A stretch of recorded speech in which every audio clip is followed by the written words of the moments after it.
We focus on history,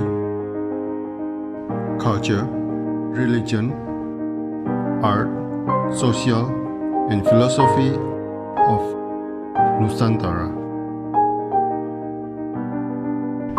Here, in the presence of Nusantara, we were made to be forgotten about the goodness of ourselves. Because negativity seems to be more interesting for us. Now, I'm Sutoyo Raharto and friends assist you to remind you, to awaken you that we still can find the gems of Nusantara. They are the great sights of Nusantara.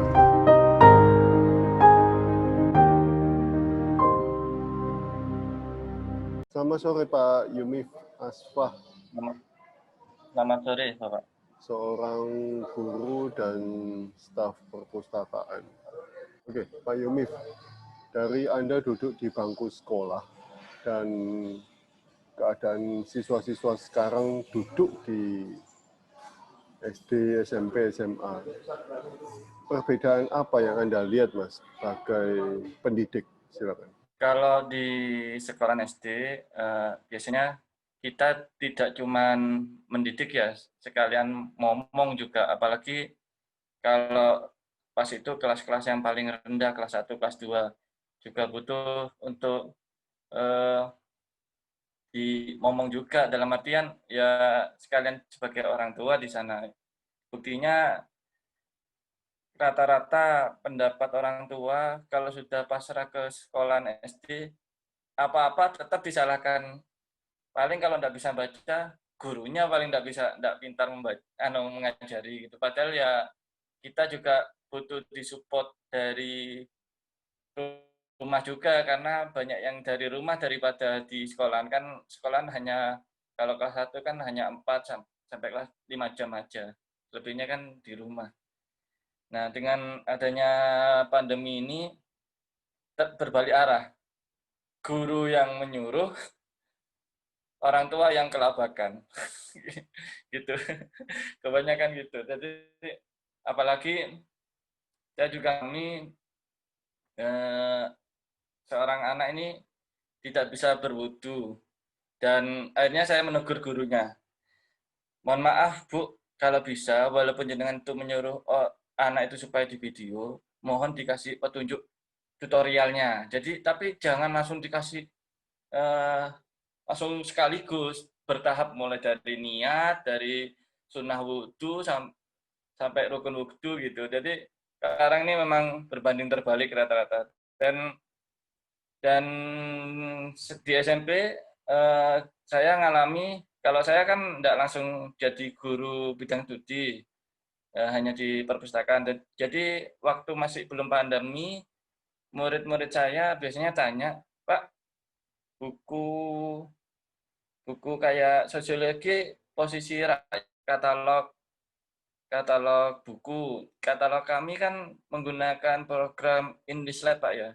Jadi dia masuk, nulis judul, kemudian keluar untuk non fiksinya 741. Jadi dia gerak 741. Karena di perpustakaan itu sifatnya hampir sama sih prosesnya dengan di SD. Cuman kita mendidiknya gini. Untuk kelas 1 kan kami kan ada kelas 1A sampai kelas 1H. Jadi di situ kita ngadakan piket, Pak. Kalau pagi yang piket jaga itu laki-laki 2 orang dari kelas A umpama. Nanti kalau siang jam kedua itu yang perempuan dulu, karena di tempat kami di SMP 9 itu, jadi di tempat kami karena itu perpustakaan, sesuai petunjuk arahan, sebenarnya sudah diterapkan kalau sistem pengkodean warna kayak 741, komputer itu ngasih label merah, Mama. Jadi secara tidak langsung yang piket itu kan ngasih kerak merah, rak merah 741. Sudah ada, alhamdulillah. Itu pun terbantu karena saya ini kembali lagi di SD, di perpustakaan SD, itu terkesan perpustakaan itu sebagai gudang. Sebagai Kenapa apa? begitu? Sebagai apa, Pak? Gudang, Gudang. gudang buku, Oke. bukan sebagai buku. Karena apa? Satu sisi pengelola perpustakaannya harus berbagi dengan kelas. Mas, tolong kelas 3 gurunya sakit, tolong sama gantikan. Akhirnya kita mau melangkah ke arah yang lebih bagus itu terkendala ke ke teknis yang di lapangan itu. Jadi saya memaklumi teman-teman yang ada di perpustakaan Kota Probolinggo khususnya SD dengan banyaknya apa itu kesibukan guru juga. Jadi jangan disalahkan terbengkalai gitu, terbengkalai apa itu pengelolaannya. Jadi alhamdulillah secara bertahap karena pengalaman saya dari SD seperti itu, saya tidak ingin teman-teman itu lebih terpuruk dari saya. Jadi saya dengan dibantu kegiatan webinar di Perpusnas itu seperti forum perpustakaan sekolah, akhirnya saya membuat forum perpustakaan sekolah. Itu pun peminatnya bisa dihitung jari, dari jumlah berapa ratus, yang ikut hanya 25 atau 30 itu, tapi alhamdulillah beliau kita sebar memang tempat-tempatnya, mungkin suatu saat kalau memang sudah keretak, mungkin ada dukungan dari perpustakaan kota, dari dinas pendidikan untuk pengembangan perpus. Jadi teman-teman yang 25 ini sebagai motivator, sebagai ujung barat si A, ujung timur nah itu. Jadi pengembangannya sementara ini teman-teman yang mau mengikuti arahan saya minimal perpustakaan manualnya sudah lengkap. Perkara otomasi memang kendala perpustakaan tidak banyak juga ya, kecuali kepala sekolah saya sampai kalau kepala sekolah support hanya saja semua anggaran yang akan dibelanjakan untuk perpus kan harus direng-reng ya. Tahun ini saya mau RKS-nya saya mau beli barcode Pak, sama beli printer laser seharga 5 juta atau berapa. Jadi kita usulkan di bulan Desember ini kita usulkan. Mungkin pengadaannya tahun berikutnya gitu. Jadi dan teman-teman yang ada di perpustakaan SD biasanya di dinas pendidikan tuh bulan 9 tuh ngadakan diklat gitu, ngadakan diklat kalau pas bukan pandemi, ngadakan diklat. Ya pas hari itu tok rame, ada tugas gitu. Setelah itu forum itu sepi, sudah kembali ke kandangnya masing-masing. Ada yang jadi guru, ada yang jadi guru olahraga, ada yang jadi PU apa gitu di sekolah. Dan makanya timit-timit teman-teman yang mau dibantu, apalagi sekarang alhamdulillah bantuan Kemendikbud kayak buku-buku DAK, Posda itu ada. Jadi kalau perpusnya sudah bagus, bukunya ada, tapi kesannya seperti gudang, kembali lagi seperti zaman saya ya, perpustakaan sebagai gudang. Waduh, gimana anunya gitu. Dan jujur aja, alhamdulillah semua itu berkat yang pertama support dari Pak Aristianto, kepala bagian Inlislat itu. Jadi saya waktu itu jadinya penasaran ya. Kalau enggak sampai tahu betul itu akhirnya saya tempel sampai saya ketemu kontaknya. Akhirnya alhamdulillah saya dikenalkan oleh Perpustakaan Jawa Timur, Pak Sri Hartono, Pak Sugeng, dan alhamdulillah terbentuk jaringan-jaringan yang bagus lah. Jadi kita saling timbal balik gimana pengelolaan perpus yang bagus gimana gitu. Pak, tapi itu kan perpus, Pak. Ya. Tetapi bagaimana perbedaan siswa-siswa sewaktu Anda masih duduk di bangku sekolah dan siswa-siswa sekarang? Apakah ada peningkatan atau ketertarikan dalam membaca atau ya sama-sama saja, Pak? Kalau ketertarikan membaca, kalau disamakan SD dan SMP itu pertanyaan satu, Pak, buku-bukunya kok itu-itu aja, kok enggak ada perubahan. Jadi kalau perpustakaannya itu ndak support, walaupun kita bilang ke kepala sekolah, ndak ada ya Pak, apa tuh pengadaan buku fiksi non fiksi lagi ya. Tunggu anggaran. Nah, kalau di SMP alhamdulillah dengan adanya DAK BOS 2020 kami SMP kalau tidak salah SMP 9 sama 10 itu dapat dari SMP-nya dari DAK, ya disitulah kita mengadakan perubahan. Jadi dengan adanya buku-buku baru, insya Allah minat baca siswa juga bertambah. Cuman ternyata yang saya kembali lagi, kalau tidak ada koordinasi guru bidang studi, contoh guru kelas 1 tidak kreatif mengasih tugas fiksi, tolong pinjam buku di perpus. Nah, otomatis muridnya juga mau ke perpus males, apa itu perpus ya gitu. Dan faktor kedua, walaupun perpustakaannya ada, kalau pustakawannya seperti saya di zaman dahulu, jadi sering diperbantukan ke kelas-kelas, otomatis ya minat baca anak-anak SD juga berkurang karena setiap mau ke perpus, lah gurunya tidak ada, gurunya jaga kelas gitu. Tapi kalau di SMP alhamdulillah ini sudah ada perubahan dan ke depan saya akan berusaha menggandeng Ganesha. Jadi saya belajar untuk digital perpustakaannya. Insya Allah bisa di aplikasi Play Store itu Pak. Pak, apakah perpustakaan yang selama ini Anda pegang, apakah mempengaruhi kualitas pendidikan sebetulnya, Pak? Atau hanya yaitu seperti gudang saja gitu, atau tempat buku saja begitu? Ada pengaruhnya nggak Kalau di SMP, untuk anak-anak? kalau di SMP itu tergantung guru bidang studinya. Jadi kalau andai kata antara bidang pengadaan barang dan guru bidang studinya minta apa itu dipenuhi, insya Allah murid-murid itu datang. Contohnya, oh itu ada buku baru, puisi punyanya si A. Nah itu pasti datang, walaupun itu awalnya keterpaksaan ya, karena tugas. Tapi lama-kelamaan karena kita mencoba membuat perpustakaan itu senyaman mungkin, ya mohon maaf kalau jenengan tahu perpustakaan saya datang itu di SMP 9 itu posisi gudang. Separuh itu gudang perpustakaan. Ternyata saya lihat, saya intip, loh kok banyak komputer nggak dipakai. Alangkah baiknya kalau ini dimanfaatkan untuk internet. Saya pilih, mohon maaf saya bahasanya agak ada Jawanya, saya pilih satu persatu, ternyata dari 25 unit lebih, dapat 15 saya yang bagus. Oke, saya jejer, saya buat baris, saya pengadaan itu tidak langsung, Pak saya minta router, saya minta kabel, tidak langsung dipenuhi.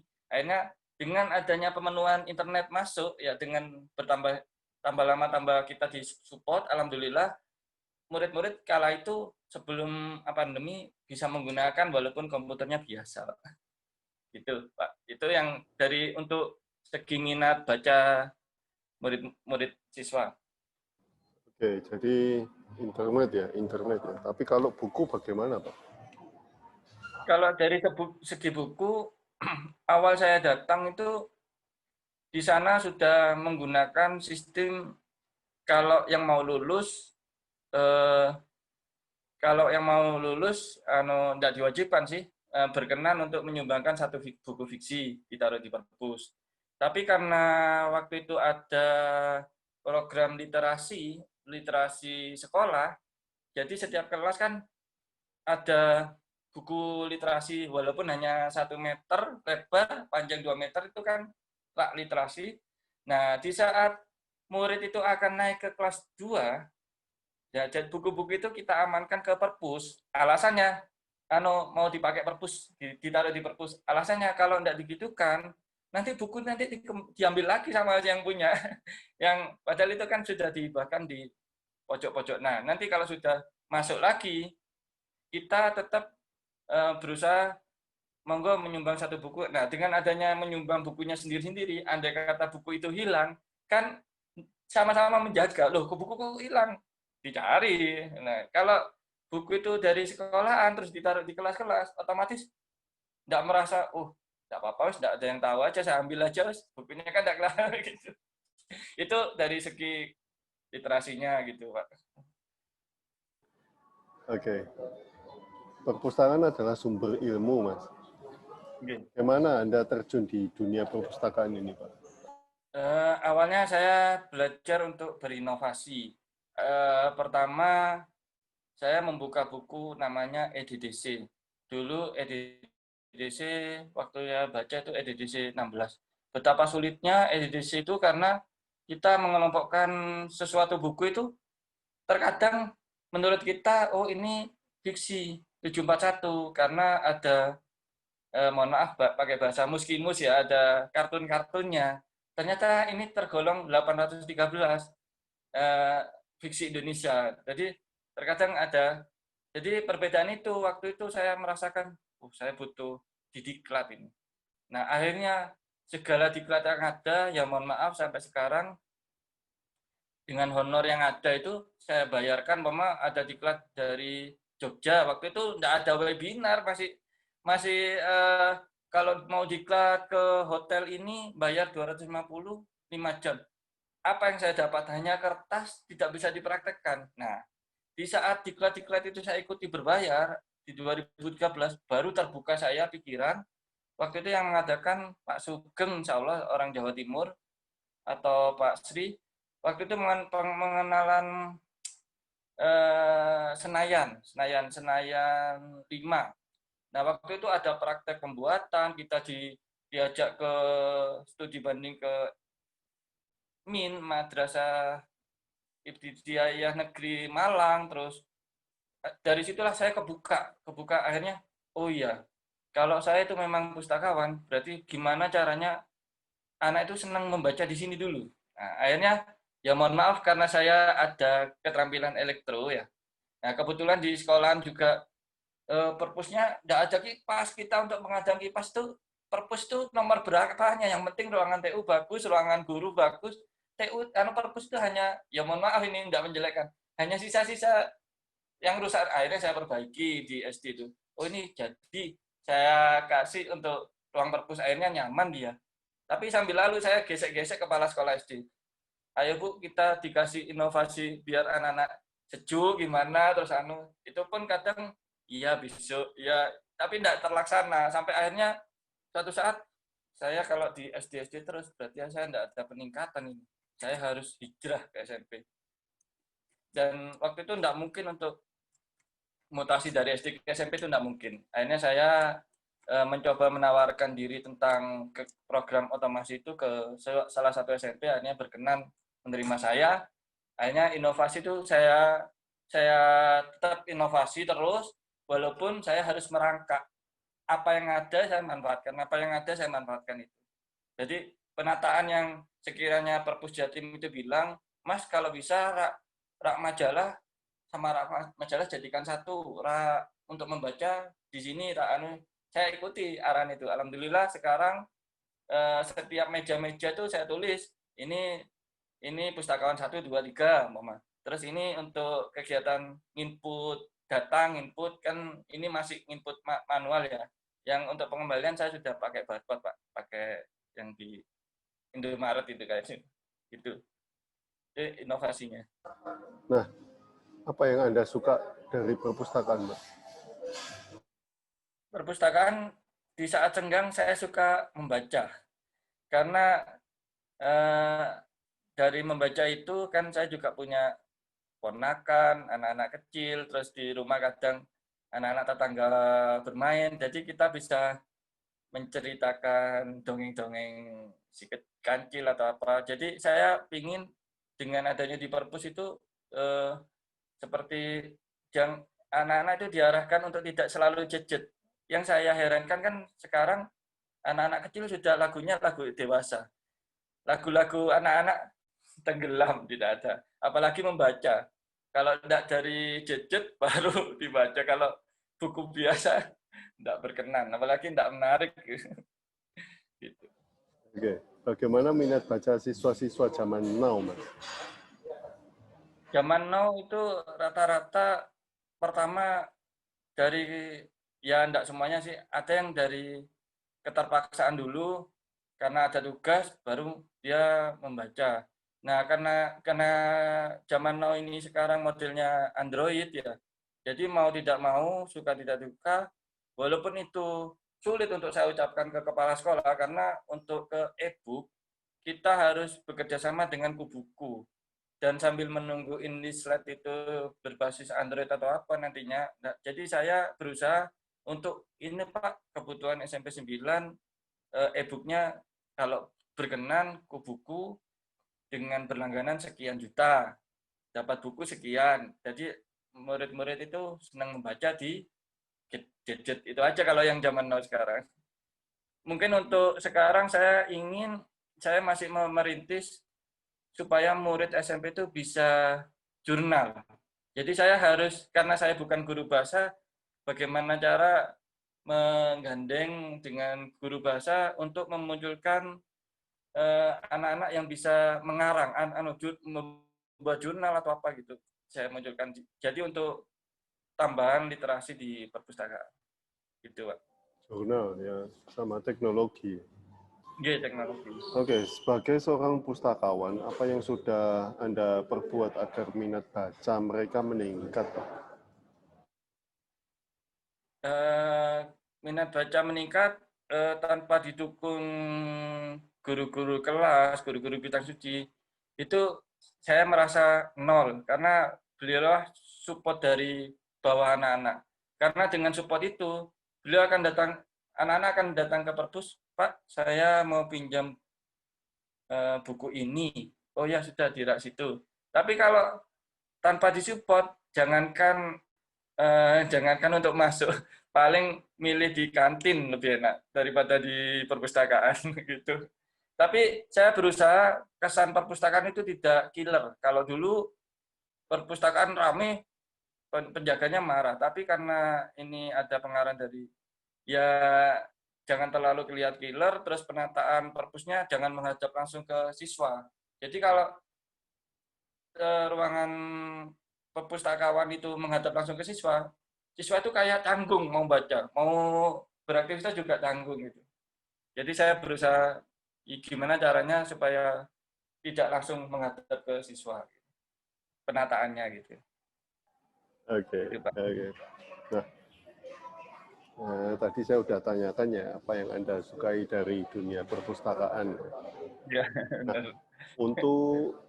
untuk menjadikan perpustakaan lebih enak dikunjungi oleh siswa-siswa atau guru-guru, itu apa opini Anda, nasihat Anda? Kalau dari Kan ini sumber supaya ilmu, enak, ini kan sumber ilmu, tetapi kan tidak dipakai sebetulnya atau kurang dimanfaatkan. sebenarnya Kalau Anda mau bikin satu perpustakaan yang ideal begitu, apa yang ingin Anda buat atau ciptakan? kalau dari segi program perpustakaan, supaya memunculkan minat baca, memang ada program namanya siapa yang paling banyak berkunjung di perpus akan mendapat hadiah. Biasanya dikasihkan di bulan 5. Itu pun kita mengambilkan dari anggaran berapa persennya itu dari untuk perpustakaan itu diambil itu. Karena sekarang di tempat kami dahulu pernah kalau terlambat didenda, tapi karena sekarang semua sudah dienakkan, sudah difasilitasi dengan pemerintah, dengan adanya dulu bos bos bos untuk anak-anak hanya 60, sekarang menjadi 2 kali lipat. Jadi kita untuk menarik menarik itu pun denda itu kita sudah hapus, tapi kita tetap memberi sanksi ke murid berupa disuruh input katalog secara otomasi. Jadi untuk menarik minat seperti itu ya itu kayak penghargaan yang sering ke sana. Selain penghargaan, kalau Anda dikasih satu ruang kosong gitu, Mas, apa yang ingin Anda masukkan di dalam perpustakaan itu supaya lebih menarik? Pertama, kalau dilihat dari, memang kita lihat dari SD, berarti kalau bisa input buku yang masuk itu 70%, 60%-nya yang versi fiksi non-fiksi itu lebih banyak. Tapi kalau untuk SMP, tetap fiksi non-fiksi itu tetap untuk sambilan untuk refreshing anak-anak. Oh, saya sudah jenuh dari pelajaran geografi, saya ingin baca fiksi. Ya, oke, tetap. Tapi dimasukkan kegiatan buku-buku kayak keagamaan, contoh cara mengkafani mayat gimana, terus itu tetap ada buku penunjang-penunjangnya juga. Oke, oke. Oke, Pak Yemif Atta, terima kasih atas pengetahuannya, atas waktunya. Oke, Terima kasih, Mas Abdul. oke. Terima kasih, Mas.